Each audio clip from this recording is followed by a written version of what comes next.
The Economist.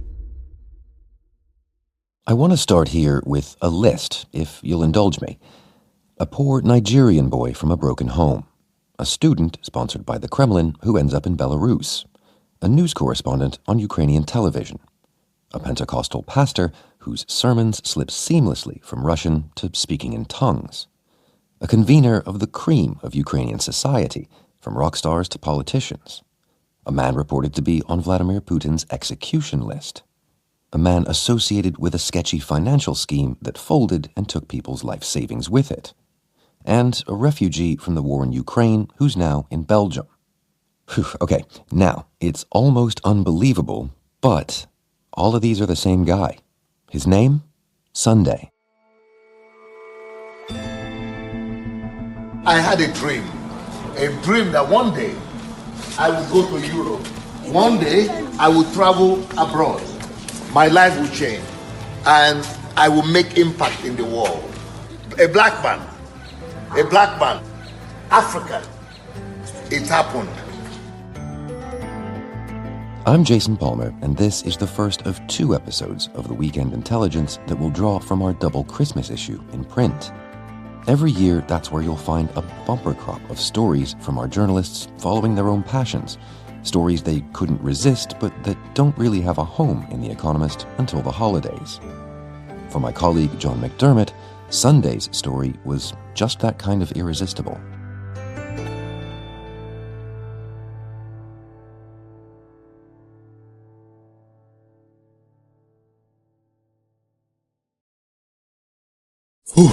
Okay. I was sleeping at about 5 o'clock in the morning. I just started to hear some blast that I never heard in my life before. Boom, boss. You could see that these are shellings. And I woke up. That was what woke me up from my bed. It's the sort of story I've heard before. I'm The Economist's chief Africa correspondent. So sadly, it's not the first time I've heard someone recount fleeing their home. There were some helicopters and soldiers were dropping. The helicopter was dropping soldiers. And I could see hanging helicopters and soldiers dropping down and bombs falling at the same time. The man sitting opposite me is a refugee, fleeing a war that has torn his country apart. But the war he's escaping, it's not a war in Africa. I got up from my bed, ran to the window, opened the window screens, and looked outside, and I saw planes and bomb jets flying all over all ahead of our house, because we lived very close to Kiev, Irpen and Bushi, between Bushi and Irpen. Pastor Sunday Adelaja was escaping the war in Ukraine.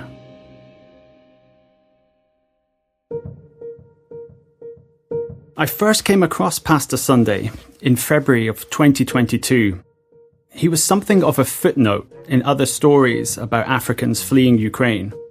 Most of these were students, but there was this one Nigerian man who seemed to have just the most incredible story. Someone who had gone from grinding poverty back home to founding one of the largest churches in all of Europe, the Embassy of the Blessed Kingdom of God for All Nations. Or for short, the Embassy of God. And this church was based in, of all places, Ukraine. And then, a little while later, I saw a video that he posted online, one that made the story even more remarkable. Then I got an information that in a few days, that was 2 days ago, that the Russians were going to actually enter Kyiv. And from the American intelligence, we got to know that they have a list of people for elimination. And this is not ordinary people, but it is for influential people. And I know that I'm on the list because I've been a personal enemy of Vladimir Putin for close to 20 years now. So just as the tanks are rolling across the border from Russia, a source from inside the Ukrainian government apparently tells this Nigerian pastor that he's on a hit list put together by the Kremlin and Vladimir Putin. And they say, your name is there. Leave now. Sunday threw a few clothes, toiletries, and documents in a backpack. Then he and his wife, Bosse, got in a car and drove to the Polish border. After a chaotic day, he and Bosse reached Poland. From there, they travelled on to Germany, where they stayed for about a month with a member of the church. But it was easier to apply for asylum in Belgium, so in April of 2022, they went on to Brussels. In our first year in Belgium, we changed apartments 18 times in 1 year. 18 different times. Almost every month, you could say. It was a wild tale. For a journalist, it felt, well, like a gift from God. But could it be true? This is a pastor, after all, who promises miracles.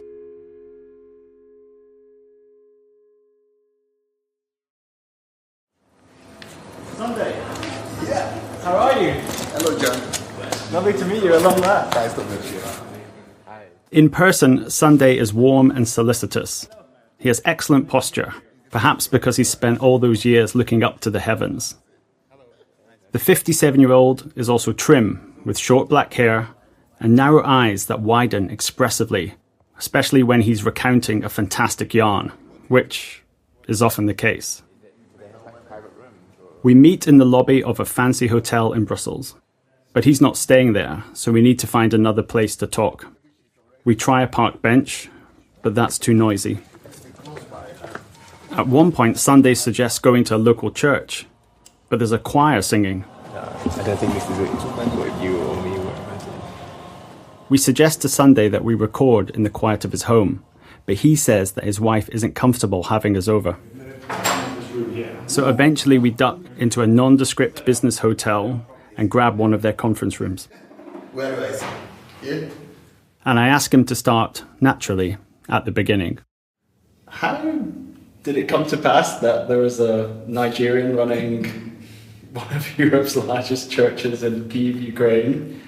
Pastor, do you mind taking us from the start? Yep, not a problem. There is always an appointment in every disappointment. And why I said that is because I grew up in a very poor family. I grew up in a small village that is called Edomila. When I was growing up there, it was just a small village of about 40 huts and about 2 hours drive from Lagos. Sunday tells me that he grew up poor. He barely knew his father, and after his mother met someone else, he was left in the care of a grandmother. Born in 1967, he was raised against the backdrop first of military dictatorship, and then, after a huge collapse in the oil price, economic catastrophe in the 1980s. So I went going to church and doing farming to survive, and it was a very hard life. I wore my first shoes at about the age of 12. I never had shoes, just one clothes. Hardly made it through school because from school you have to go to the farm. Before school you have to go to the market. So it was a very rough life. So the only way for me... But Sunday was clever. And in 1986, like thousands of other Africans before him, he won a scholarship to study in the Soviet Union. But in the months between getting the scholarship and leaving for Moscow, Sunday had what he describes as a Damascene moment. He watched a Nigerian preacher on TV one evening, and he felt himself called to do God's work. Suddenly, this trip to the Soviet Union had a new spiritual dimension. He wasn't just escaping poverty, he was now travelling to spread the gospel. But the place that young Sunday arrived in was grim. Sunday was shocked by the Soviet Union, not least by its state-imposed atheism. I thought it would be a normal country where, I could go to church on Sunday.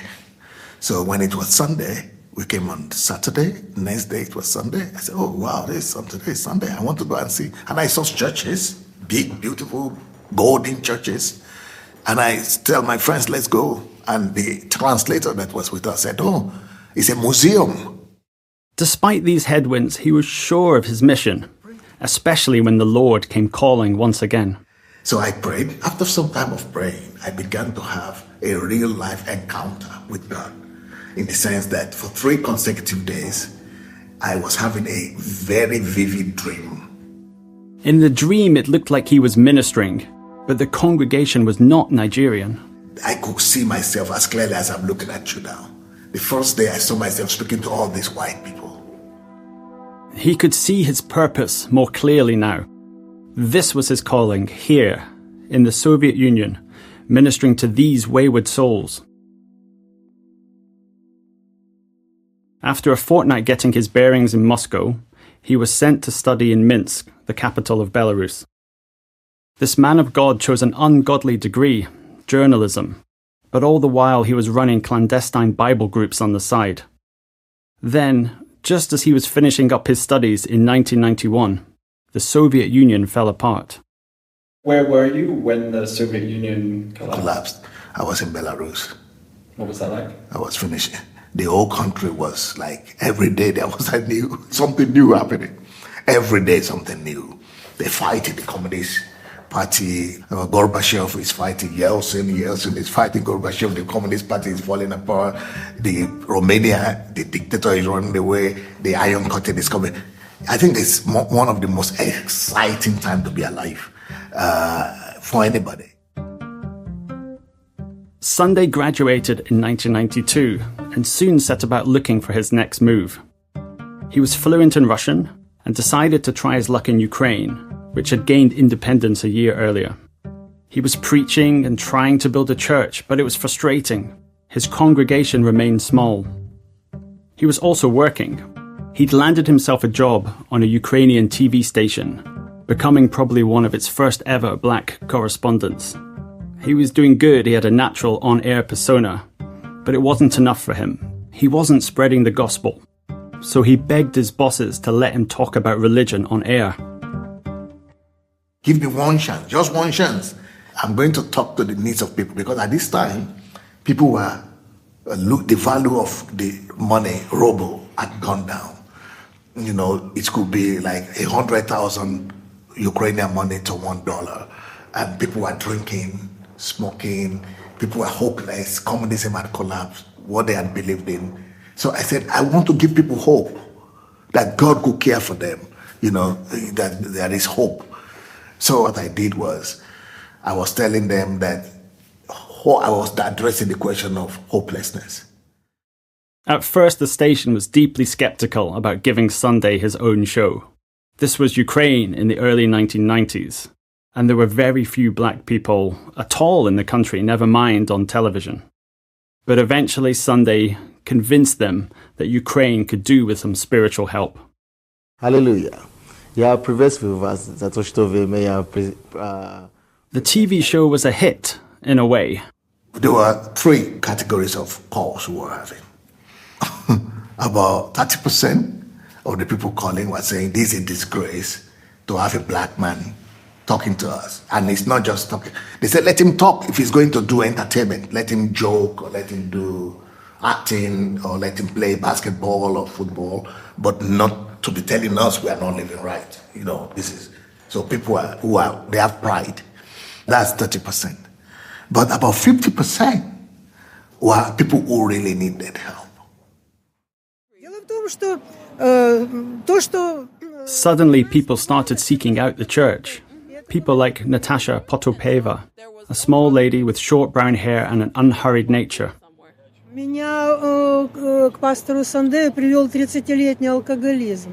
I came to Pastor Sunday's church because after 30 years with alcoholism, I was desperate. When I started reporting the story, I'd asked Sunday if he could give me the numbers of some of the early members of his congregation. I thought I'd be able to speak to them over the phone. But when we met in Brussels, I was shocked to learn that about half a dozen had suddenly arrived, some from as far away as Italy or Germany, just to talk to me about the impact that he had had on their lives. One of those was Natasha. This was actually 30 years ago now, but I was watching TV and I came to the church because he was on TV inviting people to come to his Bible studies. Natasha tells me that when she first went to Embassy of God, it was ramshackle. It was just starting to get off the ground, buoyed by Sunday's TV appearances. There was only 7 people in the whole building. И все сидели в шубках, в шапках, холодно было. Everyone was fully dressed in like fur hats, fur coats. This was just like after perestroika, so the Soviet Union, a very traditional view where nothing is working. А он пришел, снимает куртку. But Pastor Sunday came in and he threw off his coat, туда-сюда, что-то говорит. running from the one end of the hall to another, explaining things to us. If you're wondering who's translating, that's Sunday's 21-year-old daughter, Pearl. She was home from college in Chicago and helping out, switching fluently between Russian and American accented English. With such a wild, strong accent, you couldn't understand a word he was saying. Но сидела как завороженная, вот туда-сюда, вот так вот смотрела на него, что он бегает передо мной. But I watched him and I just couldn't take my eyes off of him. I just kept trying to understand what was going on. Потом снимает пиджак. He even took off his vest eventually, his Думаю, suit. притворяется. I was thinking, this guy is a performer. There's no way he's actually this passionate about teaching the Bible or whatever. А смотрю, пиджак сняла, у него тут от пота такие пятна. But when he took off his suit, I noticed he was completely drenched with sweat from all the efforts he was putting in to teach us. Думаю, ну ничего себе. I was thinking, wow. Когда он закончил говорить, он подошел ко мне познакомиться. So when we were done with the Bible study, he was done speaking. He came up, he stretched out his hand for a heart handshake and said, Sunday. And I said, Natasha. I looked at him, I said, alcoholic. And he said, wow, I've never heard a last name like that before. And that's how Natasha, alcoholic, became not only a key member of the church, but also the locus of its mission. Thanks to this, my experience with Natasha Alcoholic, God is driving me into another direction. That no, look for the down and out. Look for the forgotten. In a big city like this, people are disillusioned. Look, go after them. Pastor Sunday had found his followers. Sunday and Natasha Alcoholic started a rehab clinic. They ran soup kitchens and embraced people left behind by the Orthodox Church and its candlelight conservatism. This gave Sunday a following among Ukraine's most marginalized. And as word spread, he attracted members of the middle class and the new moneyed elite as well. More and more people were turning to the Embassy of God for help. This was at a time when the state was collapsing and hyperinflation was rampant. His church provided solace and structure. Its Pentecostalism provided meaning in a world where old certainties were melting away. And its message of can-do individualism, that God wants you to succeed, must have been invigorating for many Ukrainians at the time. Ebenezer Obadari, a scholar of African Pentecostalism, and who, like Sunday, is Nigerian, put it to me like this. The message at the heart of Pentecostalism itself is basically saying, I know where the shoe pinches for you guys. I know some of you live relatively affluent lives, but I know about the insecurity that you are dealing with. There is a reason, he says, that Pentecostalism speaks to people, especially those going through hard times. There's an authenticity when someone who seems to be different from you is telling you something that you want to believe.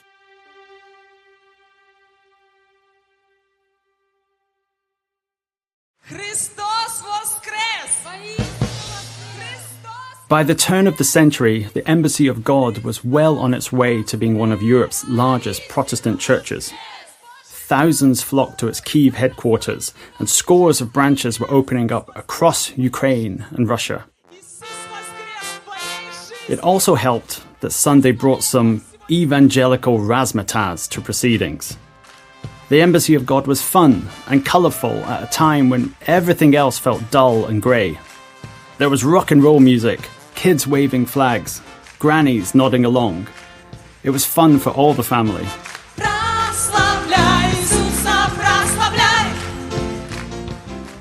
Ukraine did have other Pentecostal churches in the 1990s and 2000s, but there weren't any others with a Nigerian pastor wearing suits of purple or red or blue who could speak both in Russian and in tongues. Радости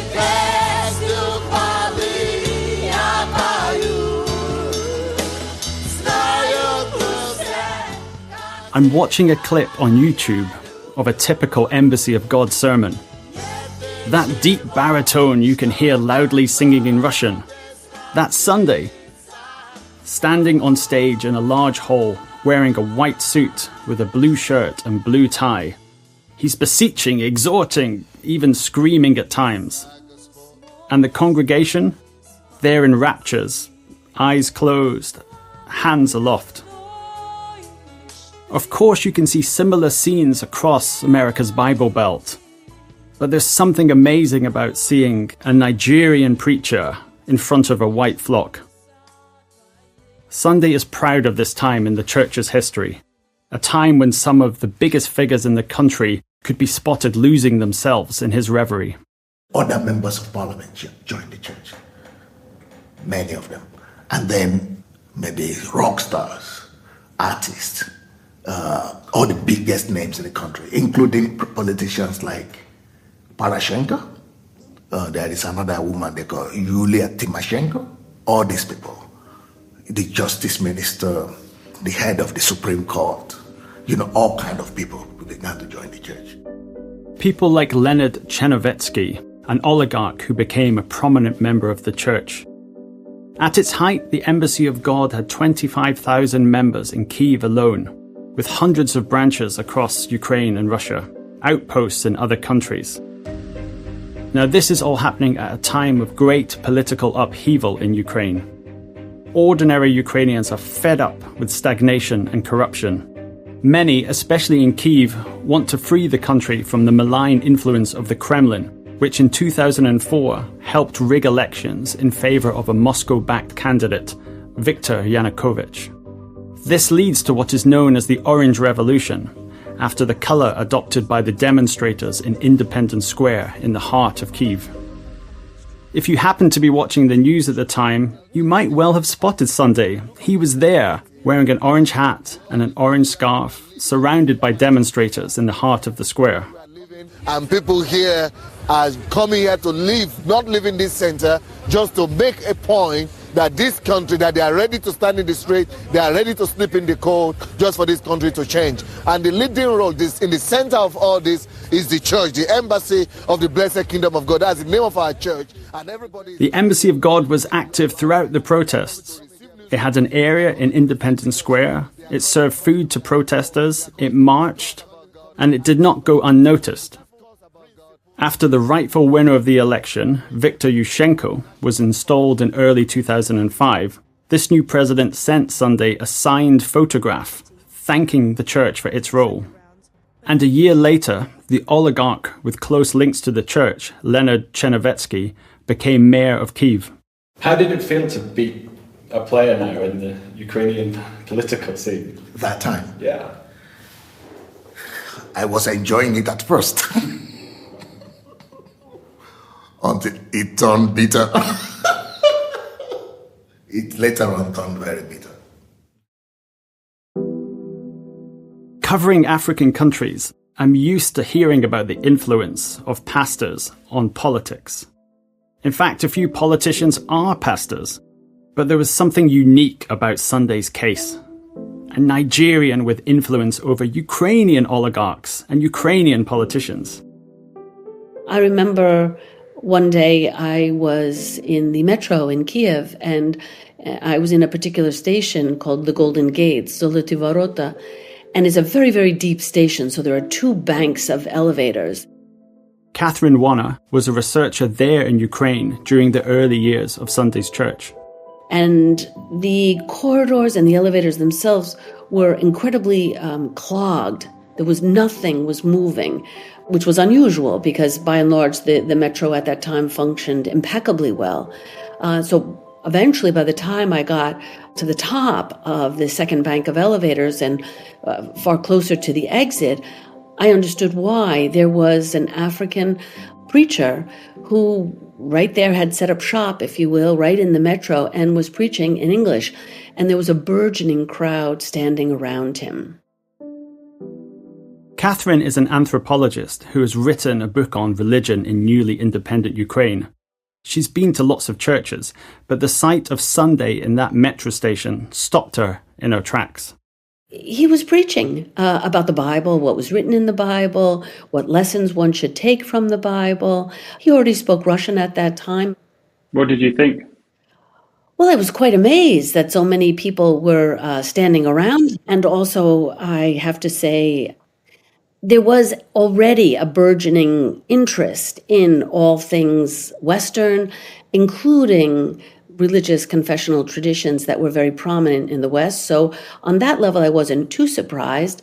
But there are not very many Africans or people of African descent in Ukraine, let alone in the early 1990s. Catherine watched with curiosity as this African-led church grew and became a political force. He had a very close relationship with the mayor of Kiev at the time. The mayor was claimed to be a member of his church and was very open about this. And they coordinated and cooperated. And the mayor and some of the visible public actions that the Embassy of God did, such as the March for Life, the mayor was present. And she confirmed that Sunday's role in the revolution had made him deeply unpopular in Russia. He was blocked from entering the country and banned, and those who were pastors, who were representatives of the Embassy of God, ran into difficulties in Russia. And many returned to Ukraine or even left Russia and came to Ukraine. But this isn't all that Sunday was referring to when he said that things had turned very bitter. Because in 2008, after living in Ukraine and ministering to Ukrainians for 20 years, Sunday was charged by the Ukrainian authorities in relation to a financial scandal. It involved an investment fund known as King's Capital. It was set up by members of Embassy of God and went bankrupt after the financial crisis that hit that year. According to Ukrainian police, Sunday was accused of running King's Capital as a criminal organization that defrauded hundreds of people. I knew little about this when I started reporting. I thought I was telling the story of a modern-day prophet. I wasn't expecting to stumble on a story of suspected criminality. So I reached out for help.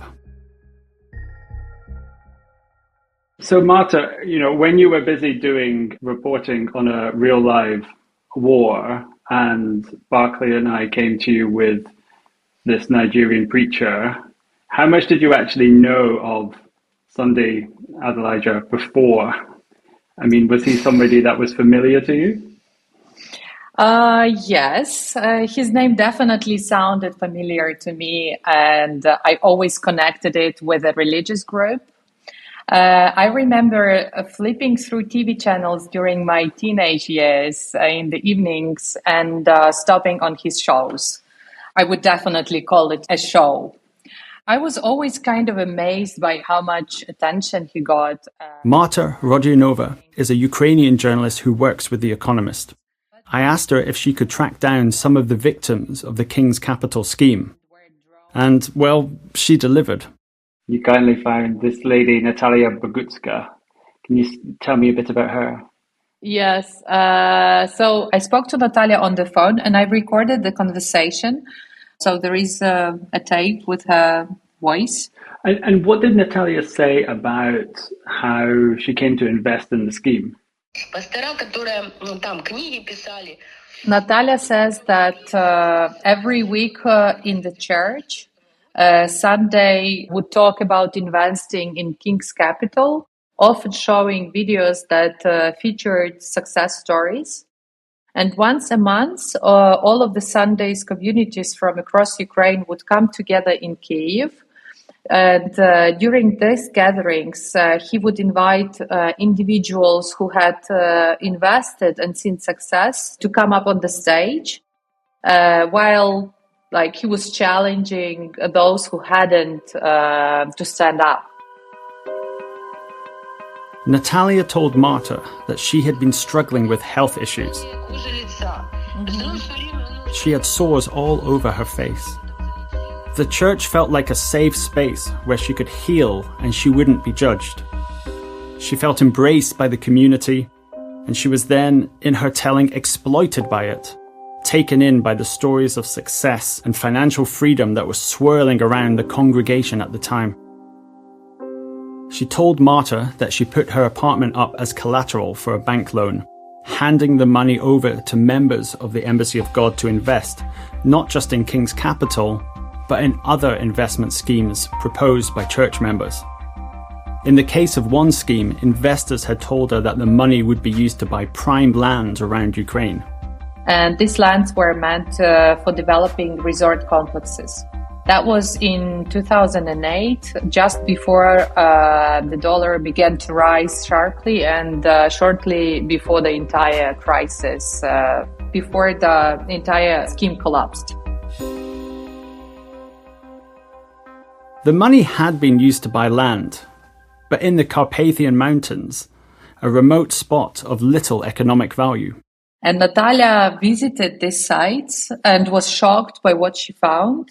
To make matters worse, the land had been purchased collectively but not individually, so she couldn't recover any of her investment.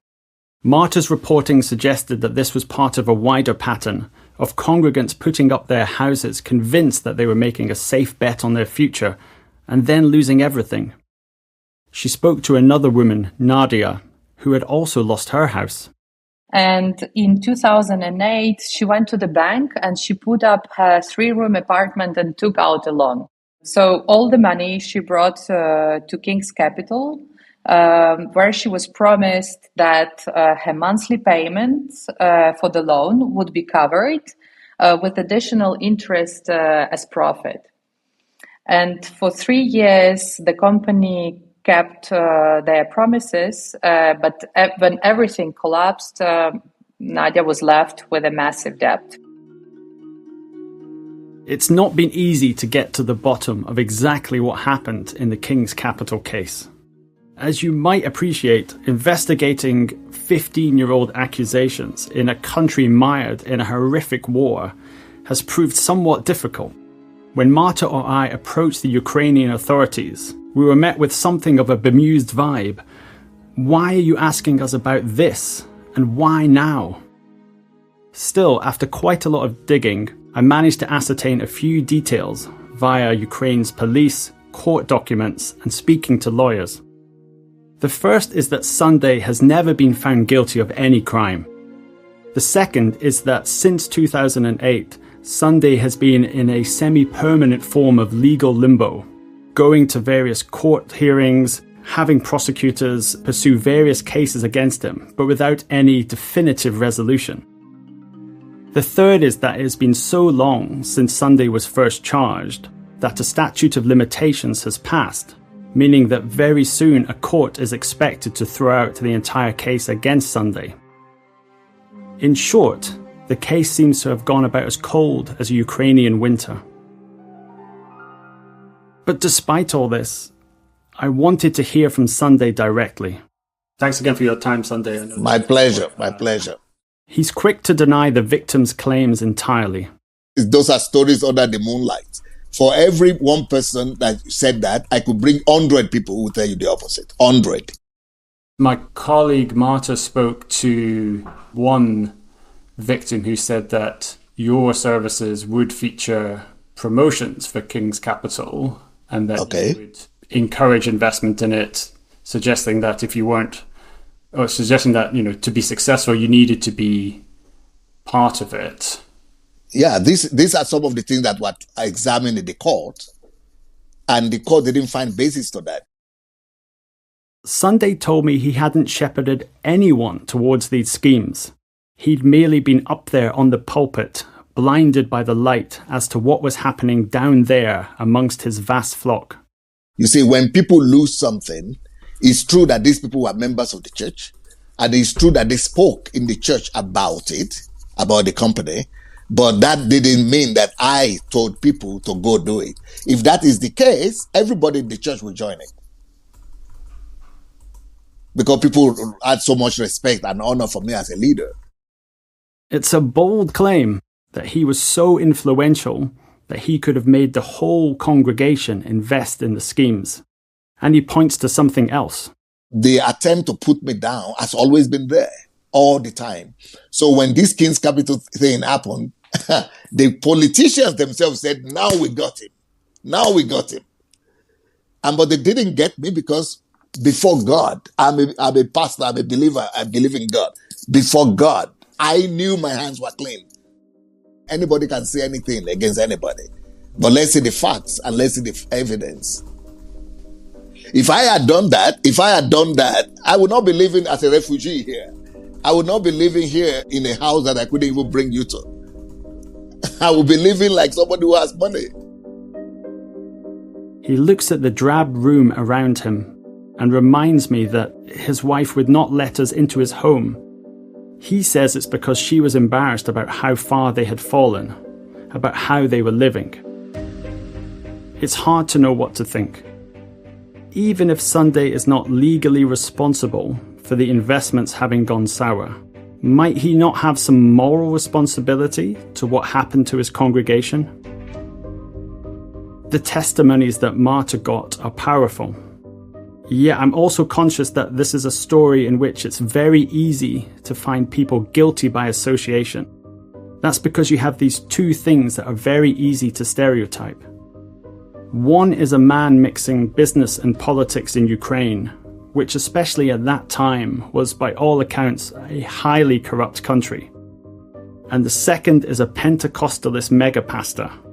We know from various media investigations that many of these high-profile church figures have come to exploit their power and influence over their flock for their own gain. But I don't deal in stereotypes, and ultimately, I just don't know if I'll ever get a definitive answer.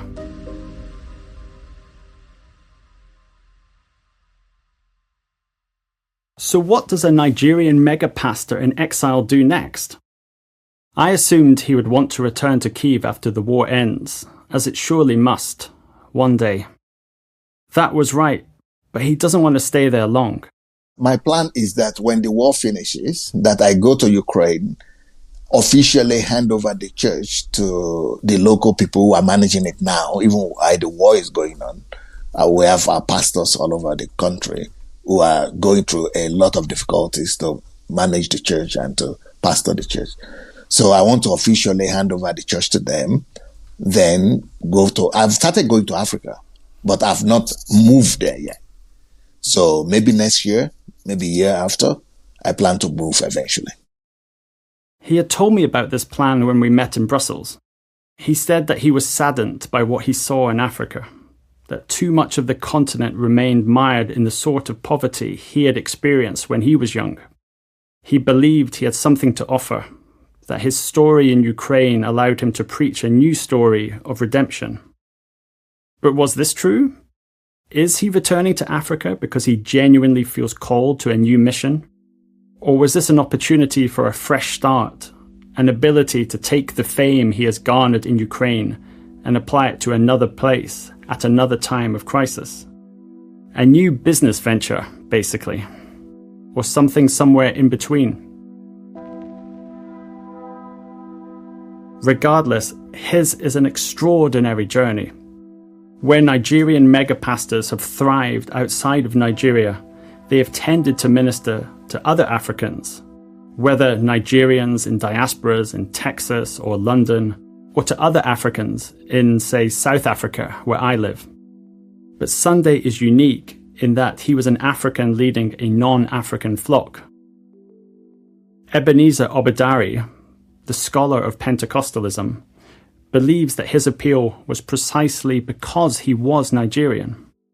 Do you find that equally astonishing as somebody that studies Nigerian pastors? Actually, no. No, I'm serious. Here's why. You are going to accuse me of being a Nigerian nationalist here, but the average Nigerian knows no boundaries. This is part of the conundrum that I attend to in my work. I did a piece, I think last year, on what I call the Nigerian conundrum. Basically, the fact that when Nigerians go out, they see everywhere they go almost as a territorial extension of Nigeria, where they're just, well, it's ours, we can begin to do whatever we like. But these are the same people, the geniuses, who cannot even afford to fix their own country. So in a way, I'm not surprised that someone like Sunday Adelaja will leave Nigeria, will go to a place like Ukraine, will dominate, will set up, arguably the biggest church in Europe, and become part of the social fabric affecting politics, culture, media, economy, and all of that. No, I'm not surprised. And there was something else, specific to the singular presence of Sunday. A black man who claimed to have had a vision from God of ministering to a sea of white faces.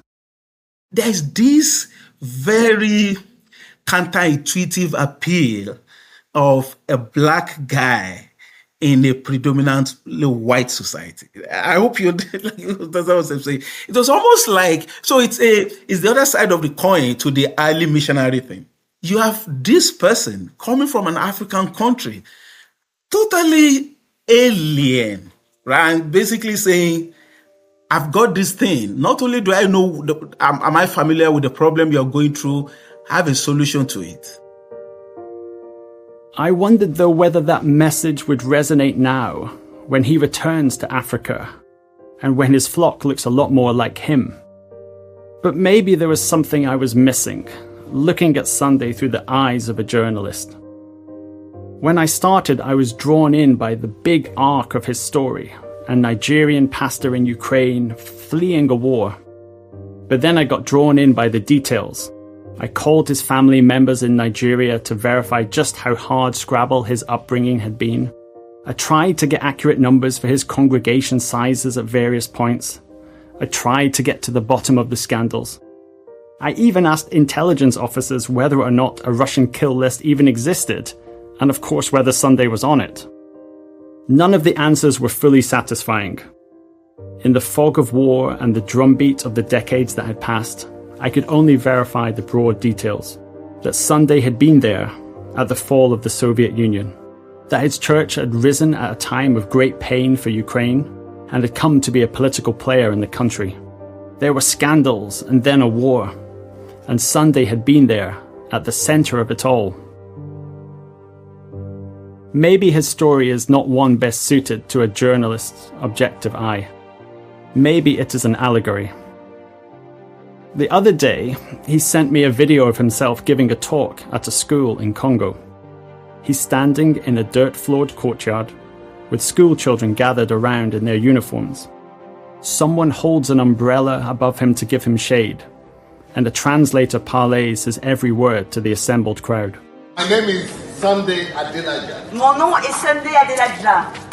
If you look at me very well, Et si vous me regardez bien, you will see that I am like you. vous allez voir que je suis comme vous. I am African. Je suis africain. I am black. Je suis noir. But when they presented us, Mais quand ils nous ont présentés, they said we are from Europe. ils ont dit que nous venons d'Europe. And it's true. Et c'est vrai.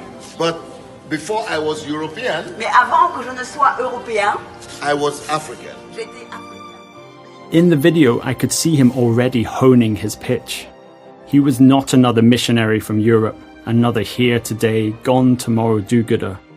He was the unlikely prophet of the age of globalization. But I had a dream. Mais j'avais un rêve. A dream that one day Le rêve qu'un jour, I would go to Europe. j'irai en Europe. One day Un jour, I would travel abroad.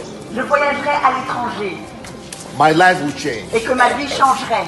And I will make impact in the world. Et j'impacterai le monde. A black man, Un homme noir. a black man, Un homme noir. African. Un Africain. It happened. Et c'est arrivé.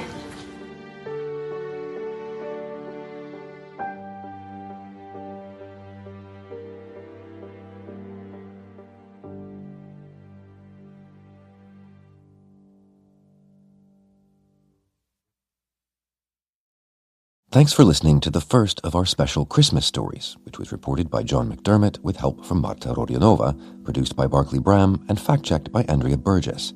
The sound designer was Hannah Verrill, and the executive producer of The Weekend Intelligence is Gemma Newby. Next week, my colleague Stephanie Studer explores the idea of Good Samaritan laws and poses a tricky moral question. Would you act the hero if you knew you might get sued? For now, see you back here on Monday.